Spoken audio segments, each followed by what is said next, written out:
30 years na akong converted sa sa Protestant.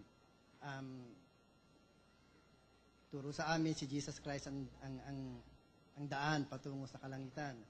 Pero nung mabasa ko po yung ang dating daan, nagtaka ako, meron kasi yung kaibigan, best friend na kasama ko sa gawain. Pagkagaling ko po sa Saudi, nagulat ako dating daan. Gusto kong maunawaan sino po ba yung dating daan? Hindi po ba ito si Hesus Kristo ang sinasabi sa John chapter 14 verse 6? Alam niyo po, si Kristo ay daan na nasa loob ng daan. Ang alam kasi ng Protestante, isa lang ang daan Ito nyo, sabi ni Pablo sa 22:4 ng Gawa, ganito. At aking pinag-usig ang daang ito hanggang sa pagpatay, na tinatalian at ipinapasok sa mga bilangguan ang mga lalaki at gayon din ang mga babae. Meron siyang inusig na daan na binubuo ng mga lalaki at babae, pinapasok niya pa sa bilangguan, pinag-uusig niya, pinapapatay pa nga niya. Alin po yung pinag-uusig niya na yun na daan? Pakinggan niyo po sa 1:13 ng Galacia.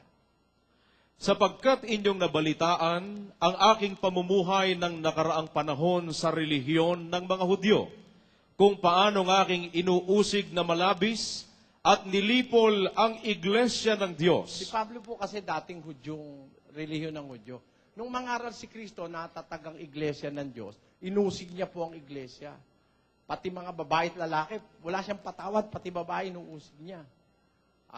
Ang tawag niya doon sa inuusig niya, pinag-usig ko ang daang ito. Yung iglesia po tinatawag na daan yun na may mga lalaki at babae sa loob. Kasi po, actually, yung kaya daan, ang iglesia kasi o ang relihiyon, it's a way of life Doon ka lalakad Kaya isinimboli ko po yun sa daan. Ngayon, pag nasa loob ka na ng iglesia, may ituturo pa sa'yo na mas mabuti pang daan.